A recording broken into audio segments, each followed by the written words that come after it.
il a appelé la lumière jour. Et elle, le principe féminin, est appelée nuit, comme il est écrit, et Elohim appela la lumière jour, et les ténèbres il appela nuit. Bereshit 2.5. Il demandait, qu'est-ce que les ténèbres dans ce verset? Il répond, c'est l'obscurité qui s'accroche à la nuit, parce qu'elle n'a pas du tout de lumière propre. Cela signifie que la nuit, qui est le principe féminin, n'a rien propre et que même l'obscurité qui s'accroche à elle ne lui appartient pas, car elle provient de l'Ima. Ainsi, bien que l'obscurité vienne du côté du feu, qui est sombre, elle n'appartient toujours pas au principe féminin, car elle n'a rien en propre. L'obscurité prévaut jusqu'à ce qu'elle soit éclairée sous l'influence du jour, jusqu'à ce qu'elle reçoive le chassadim de Zahir Anpin, qui est appelé jour. Et alors la lumière de la Shoma est entourée de la lumière des chassadim. Ainsi, nous apprenons que cet aspect, le jour, qui est Zahir Anpin, brille sur la nuit, qui est le principe féminin. Mais la nuit ne brille pas sous l'influence du jour jusqu'au moment de la fin de la correction, dont il est écrit, mais la nuit brille comme le jour.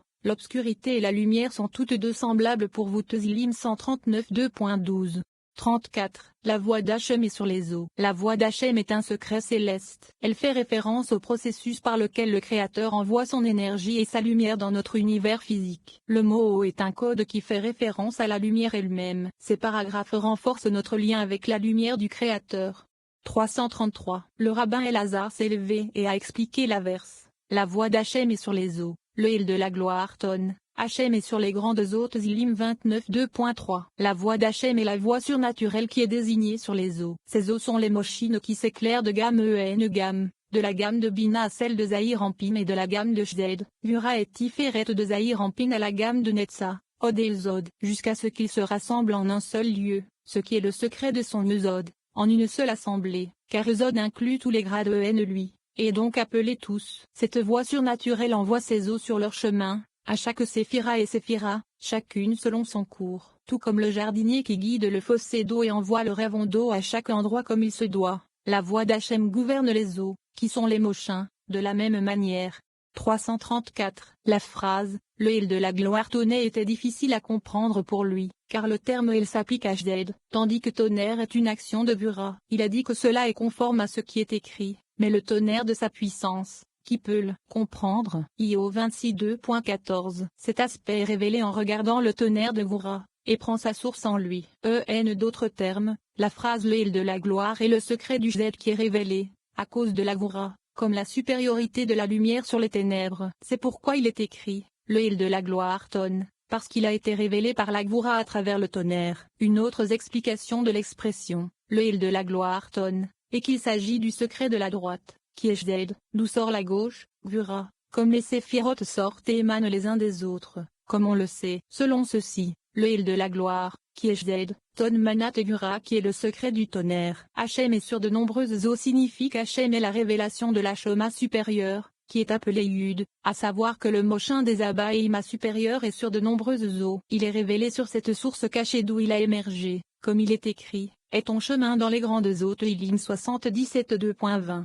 35. Contre la frontière. Le Zohar décrit la manière dont l'eau, le feu et le vent peuvent s'unifier dans notre existence physique. L'eau est l'expression physique de la colonne droite, la force énergétique positive du partage. Ce principe au masculin, plus, correspond au proton d'un atome. Le feu correspond à la colonne de gauche, la force énergétique négative de la réception. Ce principe féminin est exprimé par l'électron. Le vent est la personnification de la colonne centrale, l'énergie neutre qui correspond au neutron dans un atome. Tout comme un atome réunit ces trois forces pour former les blocs de construction de notre univers physique, nous pouvons, par nos actions, les réunir pour former les blocs de construction de notre univers spirituel. La force positive concerne l'âme et notre volonté de partager. La force négative concerne l'ego et son désir sans fond de recevoir et de consommer. La force neutre correspond au libre arbitre de l'homme. Chacun de nous possède le pouvoir d'unifier ces trois colonnes en apprenant à recevoir pour le plaisir de partager, plutôt que de recevoir pour la gratification de l'ego.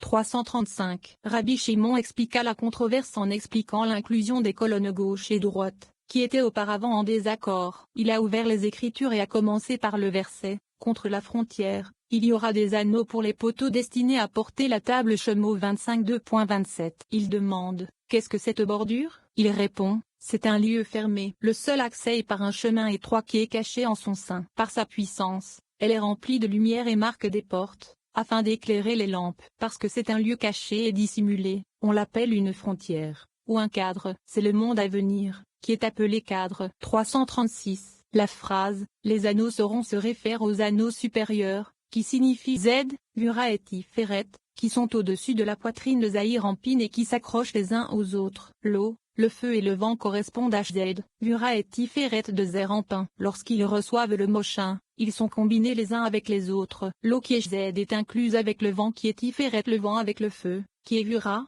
et le feu avec l'eau. Ils se combinent ensemble, et sortent les uns des autres comme des anneaux. Tous les anneaux atteignent cette frontière, fermeture, qui est le secret d'Israël, Saba et Tebouna, où ils atteignent le fleuve céleste qui les arrose. C'est le secret du fleuve qui sort de l'Éden, qui est le secret d'Israël, Saba et Tebouna, et ils s'y accrochent. 337. Le verbe se poursuit, pour les places des poteaux, parce que les anneaux supérieurs, qui sont au-dessus de la poitrine de Zahir-Ampin, sont devenus à ce stade des maisons et des places pour les poteaux, qui sont Netza, Od et Ilzod au-dessous de la poitrine de Zahir-Ampin. Ces pôles sont le chariot inférieur, car ils proviennent du chariot supérieur, qui est Jed, Vura et Tiferet, qui correspondent à l'eau, au feu et au vent. Ainsi, la colonne gauche des pôles, qui s'appelle Od, provient de l'aspect du feu du chariot supérieur, qui s'appelle Vura. La colonne droite des pôles, qui s'appelle Netza, provient de l'aspect de l'eau du chariot supérieur, qui s'appelle Jed. Et la colonne centrale des pôles, qui s'appelle Zod,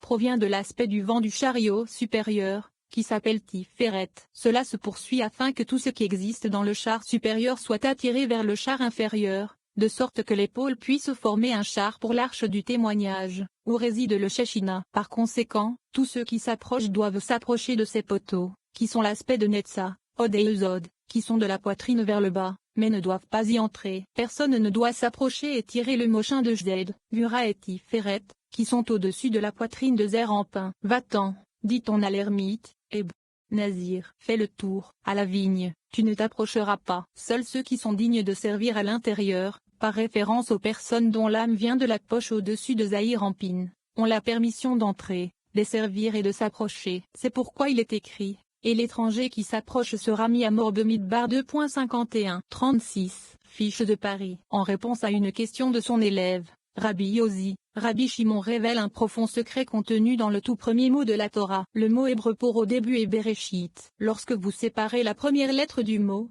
Bet, du reste du mot, vous obtenez Bayereshet. Point d'interrogation. La lettre Bet fait référence à la séphira de Malkout, notre monde physique. Le mot Reshet correspond à la lumière d'Oma, le plus haut degré de lumière émanant du Créateur. Le royaume de Malkout, symbolisé par le Bet, est le monde le plus éloigné de la source de lumière, la lumière d'Oma. Pour cette raison, Malkout éprouve le plus grand besoin. Ce besoin, à son tour, produit le désir maximal de recevoir la lumière. Ce désir véritablement titanesque est nécessaire pour faire descendre la lumière à travers toute la structure des séphirotes, et sans ce grand désir, Malkout resterait un récipient vide, désolé et appauvri. Du point de vue du kabbaliste, le désir humain n'est pas nécessairement un trait négatif, alors que d'autres doctrines spirituelles nous invitent à annuler et à nier tous les désirs terrestres. Le Zohar soutient que le désir est une force vitale essentielle pour éveiller et révéler la lumière.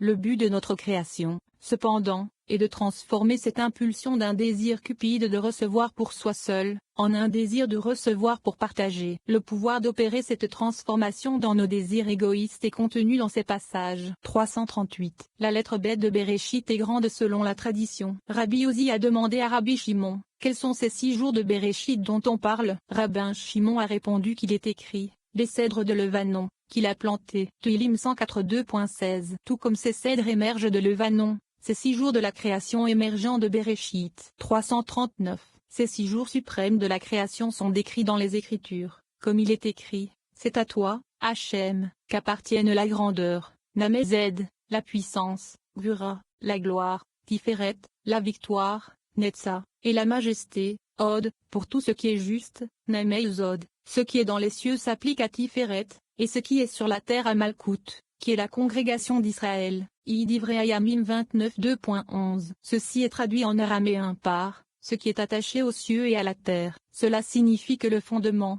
Ilzod, du monde, nommé Ilzod Zahir-Ampin, qui est appelé tout, est attaché à Tiferet, qui est appelé les cieux, et à la terre, qui est appelée la congrégation d'Israël, nommée Malkout.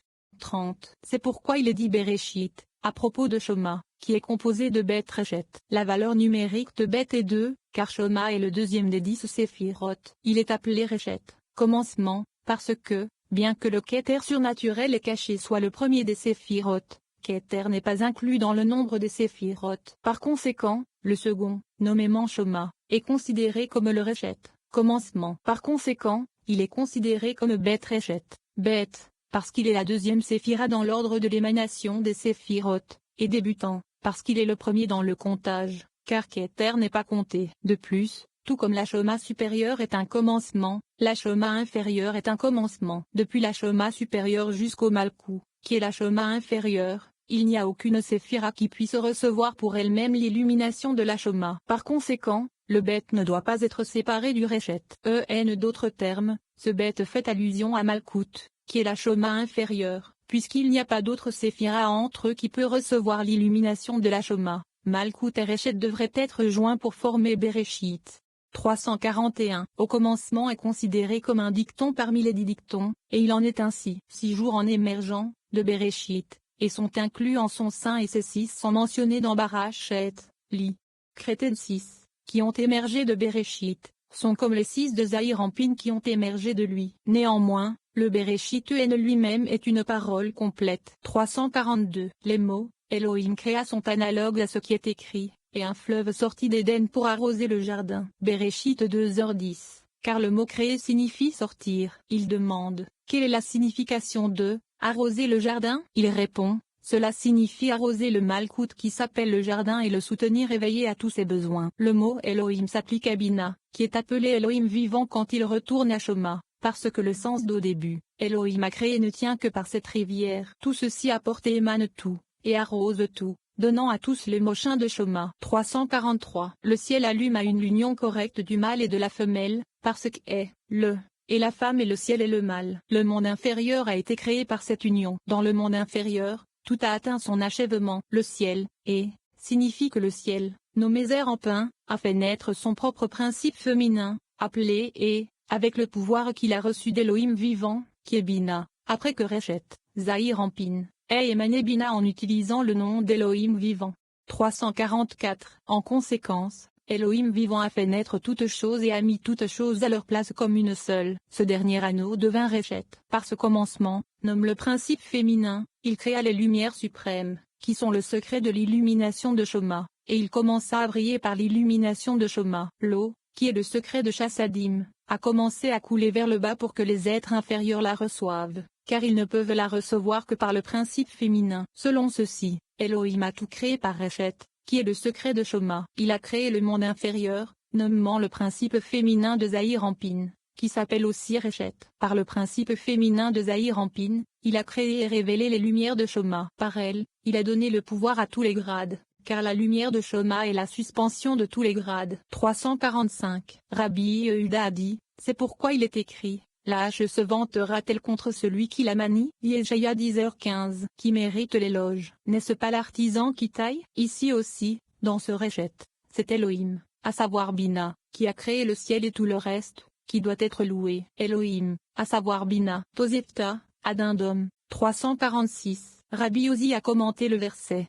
Qui ont Elohim si proche d'eux de Varim 4.2.7. Il demande, pourquoi est-il écrit si proche au pluriel? Cela aurait dû être au singulier. Il explique, mais il y a un Elohim supérieur, qui est Bina, Elohim de la crainte de Yitzhak, qui est Gura de Zahir Anpin, et le dernier Elohim, qui est le principe féminin de Zahir Anpin. Ce dernier est appelé Elohim, parce que le nom Elohim de Bina s'étend et brille sur Gura et Malkout. Pour cette raison, il est écrit si proche au pluriel. Il y a beaucoup de gourous qui sont appelés par le nom d'Elohim. C'est le secret des 120 permutations du nom d'Elohim. Mais tous ces noms d'Elohim sont vraiment un. Ils sont tous des extensions de l'Elohim supérieur, qui est Bina. 347. Le Zohar explique comment les 10 séphiroth sont évoqués dans le premier verset de la Torah. Au commencement, Créa fait allusion à Keter et Shoma. Elohim fait allusion à Bina, et le fait allusion à la grandeur, Z, et Gura, le ciel est Tiferet, et le fait allusion à Netza, Od et Zod, et la terre fait allusion à Malkout. Fin de la Tosefta. 37.